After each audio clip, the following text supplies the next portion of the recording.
पढ़ेंगे खिलजी वंश।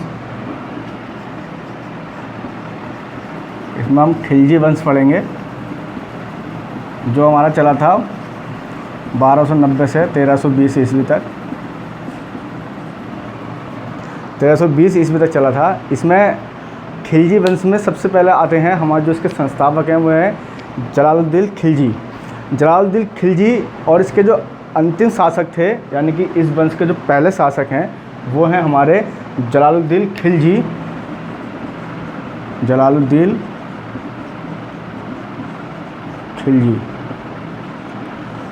और इसके जो अंतिम शासक हैं यानी कि जो खिलजी वंश है इसके जो अंतिम शासक थे वो थे हमारे मुबारक खिलजी। इसमें इस वंश में कुल 30 साल तक इसने शासन किया था और इसके शासक जो थे वो 3 शासक थे।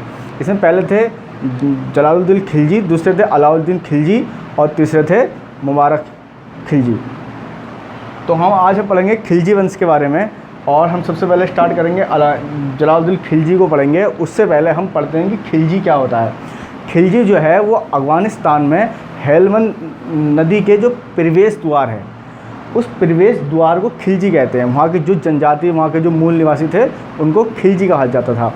इसी के तहत खिलजियों ने खिलजी का भारत के साथ जो संबंध है वो है मोहम्मद गोरी के टाइम से, क्योंकि ये जब मोहम्मद गोरी तराइन के युद्ध में घायल होता है तो उस घायल मोहम्मद गोरी को एक खिलजी सैनिक उसकी हेल्प करता है और उसको मरने से बचा लेता है। तो हमें जो खिलजी का सिलसिला है वो कहीं ना कहीं मोहम्मद गोरी के साथ कनेक्ट होता है। और अब हम पढ़ेंगे जलालुद्दीन खिलजी। जलालुद्दीन खिलजी के बारे में पढ़ते हैं। खिलजियों की प्रमुख कुछ क्रांतियाँ पढ़ लेते हैं पहले। इसको हम जलालुद्दीन खिलजी को बाद में पढ़ेंगे, पहले इन खिलजियों की कुछ क्रांतियाँ पढ़ लेते हैं। जैसे खिलजी क्रांति ने यह बता दिया था कि जो शक्ति है, जो सत्ता है वो शक्ति के बल पर प्राप्त की जाती है, ना कि अमीरों और उलमाओं के समर्थन से प्राप्त होती है। और खिलजी, आपको बता दें हम, खिलजी शासकों का सत्ता पर अधिकार ये बताता था कि शक्ति का आधार है, जिसके तहत जो हमारी, ऐसे समझो आप, सीधी सरल भाषा में मैं आपको बताता हूँ। खिलजियों का सत्ता में आना इस बात का प्रतीक था कि सत्ता जो है वो तलवार के बल पर यानी कि शक्ति के बल पर प्राप्त की जाती है, ना कि अमीरों और उलमाओं के समर्थन से प्राप्त की जाती है। खिलजी शासकों का सत्ता का मुख्य जो आधार था वो शक्ति पर आधारित था, यानी कि जिसके पास शक्ति उसी के पास सत्ता वाला इनका हिसाब था। ये धर्म का राजनीति से कोई इनका लेना देना नहीं था। ये राजनीति अलग करते थे, धर्म अलग चलाते थे। यानी कि कोई भी ऐसा इनका इतिहास हमें नहीं मिलता है जिसका मतलब ये धार्मिक राज्य या धार्मिक अपना शासक चलाते हों। इनके साम्राज्य का विस्तार एक नया अध्याय है। सल्तनत काल में खिलजी वंश के आने से पहले जो शासक था वो उत्तरी इंडिया के उत्तरी भाग पर जो हमारे दिल्ली सल्तनत के शासक रहे हैं वो शासन करते थे। मगर जैसे ही खिलजी वंश आता है, खिलजी वंश के आने के बाद जो सत्ता है वो नीचे साउथ में जाती है। जैसे देवगिरी जाएगी और देवगिरी अलाउद्दीन के टाइम पे जाती है, मगर शासक जलालुद्दीन खिलजी ही होते हैं उसके, मतलब उस टाइम पर। तो इनका साम्राज्य में आना, इनका साम्राज्य विस्तार करना इस बात का प्रतीक है कि सत्ता नीचे उत्तर से दक्षिण में गई।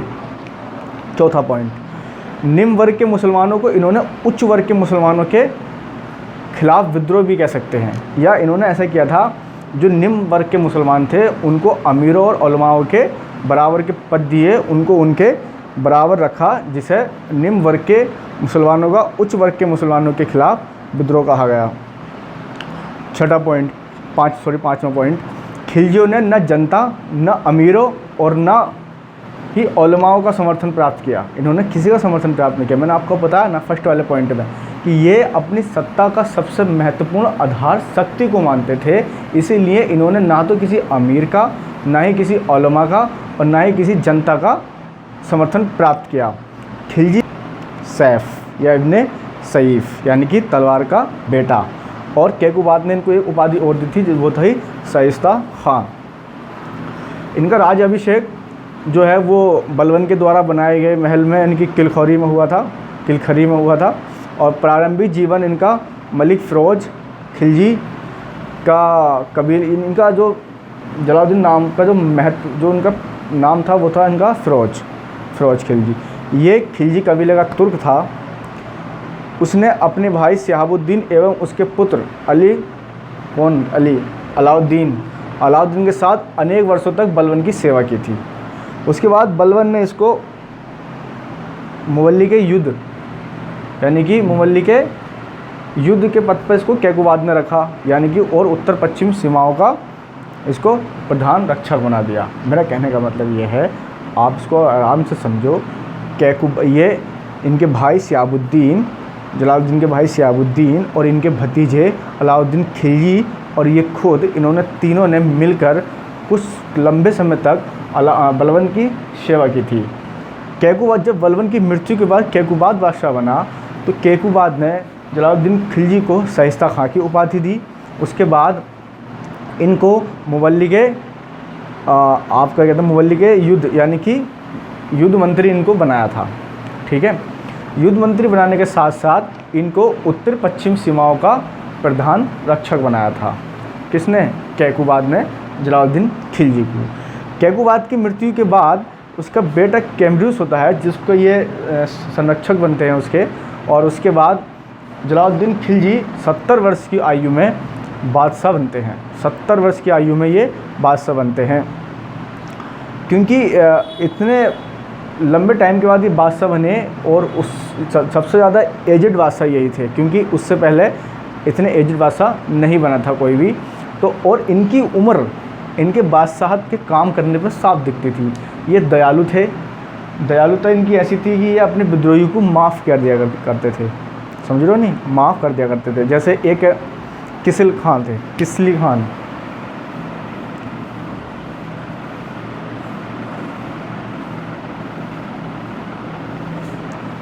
खान थे। इन्होंने विद्रोह कर दिया। ये कहाँ के थे? कड़ा एवं मणिकपुर के ये इक़्तिदार थे और बलबन का भतीजा था ये। ठीक है, उसने 10 अगस्त नहीं, खाली अगस्त दिन का, उस डेट का कोई इतना वो नहीं है। अगस्त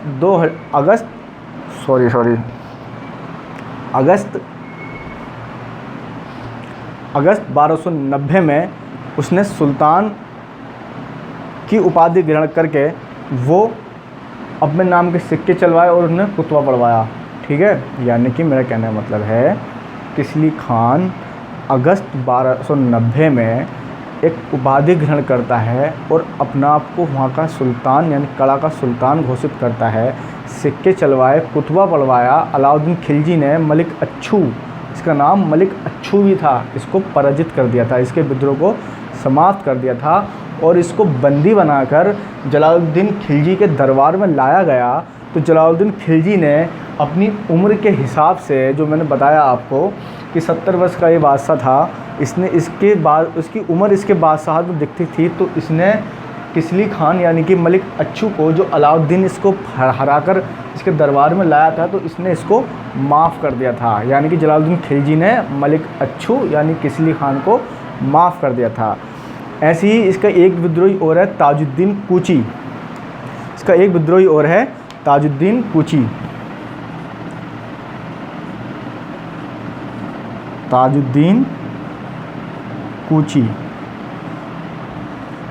इसके साथ भी यही मैटर होता है। ये कभी चालीसा का सदस्य रह चुका था। कौन चालीसा? जो इल्तुतमिश ने 40 अमीरों का एक समूह बनाया था, जिसमें बलबन भी था, उसके साथ ये भी था ताजुद्दीन कूची। ये रणथंभौर अभियान के दौरान के समय सुल्तान को मारने की योजना बनाता है। यानी कि ताजुद्दीन कूची रणथंभौर अभियान के दौरान जलालुद्दीन खिलजी को मारने की एक योजना, एक रणनीति बनाता है। जब जलालुद्दीन को उसका पता चलता है तो जलालुद्दीन उसे दरबार में बुलाकर उसके सामने अपनी तलवार फेंक देता है और कहता है कि अगर मैं इस शासन के लायक नहीं हूँ तो आपके सामने तलवार रखी है। और इसके जलालुद्दीन खिलजी इसकी ताजुद्दीन कूची की इस हरकत को भी ये माफ़ कर देता है। इसी तरीके से इसके एक और विद्रोह था जिसका नाम था फ़कीर सीधी मौला। इसे कहते थे हम फ़कीर सीदी मौला, फ़कीर सीदी मौला।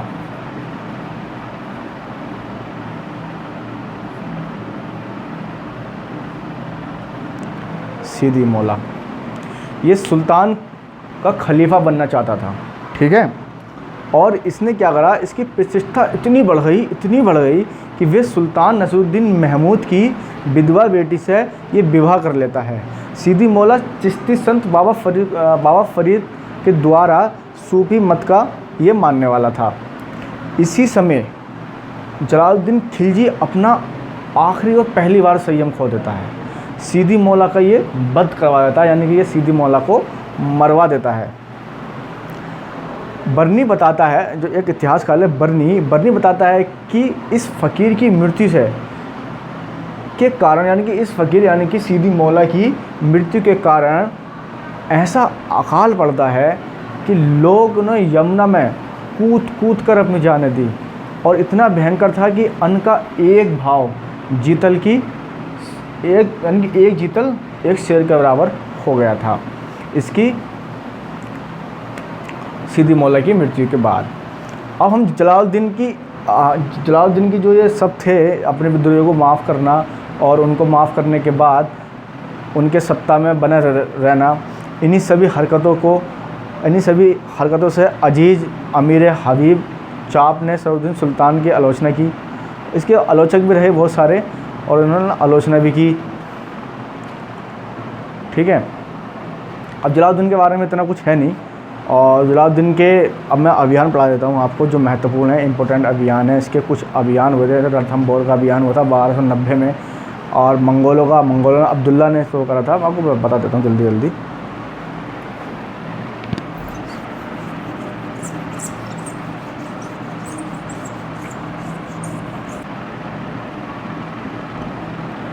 (1290 में), ठीक है। पहला हुआ रणथंभौर 1290 में। जलालुद्दीन खिलजी ने रणथंभौर अभियान किया। यहाँ का शासक उस टाइम पे हमीर देव था। जलालुद्दीन यहाँ पर एक छैन यानी कि छैन का किला जो उसने जीत लिया था, लेकिन रणथंभौर वो नहीं जीत पाया था। मेरा कहने का मतलब यह है, रणथंभौर का अभियान जलालुद्दीन खिलजी 1290 में करता है, और रणथंभौर का जो शासक था वो हमीर देव था। बट वो जलालुद्दीन खिलजी रणथंभौर को नहीं जीत पाता है। उसके पास एक किला होता है जिसका नाम होता है छैन का किला, वो उसको जीत लेता है। जलालुद्दीन ने जब रणथंभौर किले को नहीं जीत पाता है तो वे कहता है कि एक मुसलमान के बाल एक बसाया, जिसको हम मुगलपुरा के नाम से जानते हैं। तो इसके बाद युद्ध होता है, एक भिलसा का युद्ध होता है। इसके बाद भिलसा का युद्ध होता है, और ये हमारा होता है 1200। भिलसा का युद्ध होता है हमारा 1292 में। ये इसके कुछ महत्वपूर्ण अभियान थे। और इसके बाद एक अभियान इसका और होता है जिसका नाम होता है हमारा देवगिरी। ये महत्वपूर्ण है, देवगिरी, जिसको अलाउद्दीन सेनापति के रूप में जाता है जलालुद्दीन के नेतृत्व में, और इसको ये जीत देते हैं। जिसका शासक उस टाइम का जो ज़्यादा शासक था देवगिरी का, वो था रामचंद्र देव।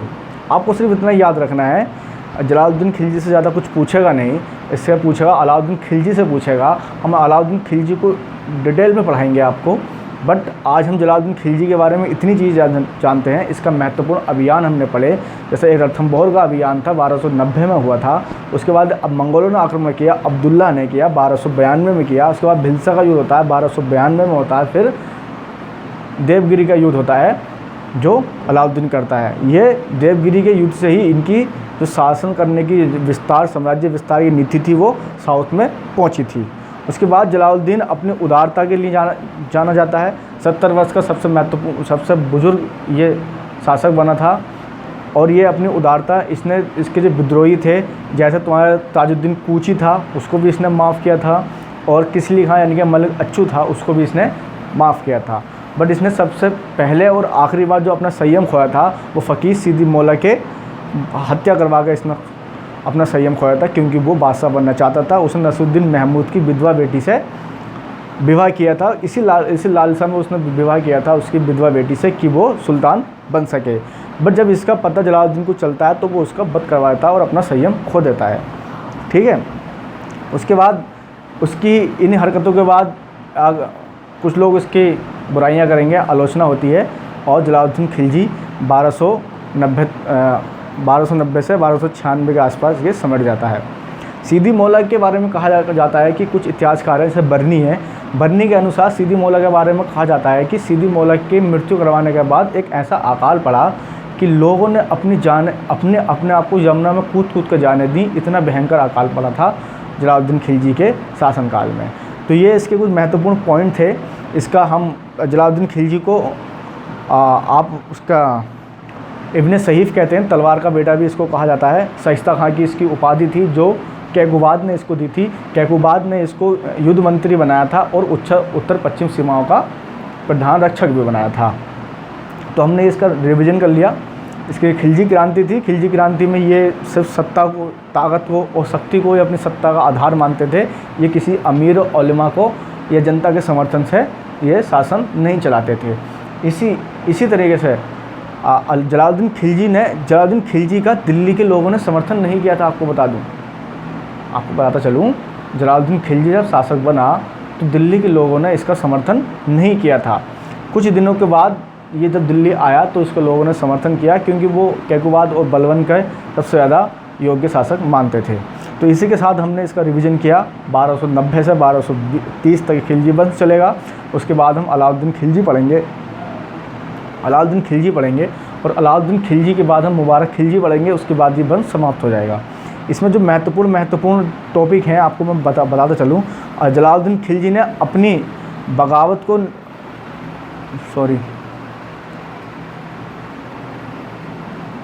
देखो, अलाउद्दीन खिलजी के जो महत्वपूर्ण तथ्य हैं वो बता दूं जो एग्जाम में आपसे पूछ सकता है। जलालुद्दीन खिलजी ने अपनी बगावत को निभाने के लिए इब्ने सहीफ़ का नारा लगाया था, यानी कि उसने कहा था कि मैं इब्ने सहीफ़ हूँ और लगाया था, और जो उसकी उपाधि भी थी। ठीक है। दूसरा, सुल्तान जलालुद्दीन पगड़ी धारण करता था।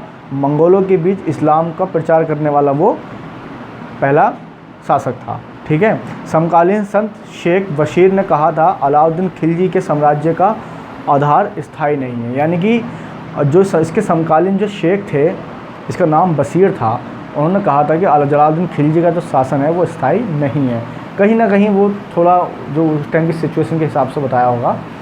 और इसी तरह हम क्लास करते हैं। हमारी क्लास आज समाप्त होती है। हम आपसे कल मिलेंगे। आज हमने ये वीडियो बनाई थी, किसी के कहने पर बनाई थी और हम उसका कहना टाल नहीं सकते थे, तो इसीलिए हम आज आपके सामने आए थे। और जिसने हमसे कहा था वीडियो बनाने, उसका हम थैंक यू बोलते हैं। Thank you.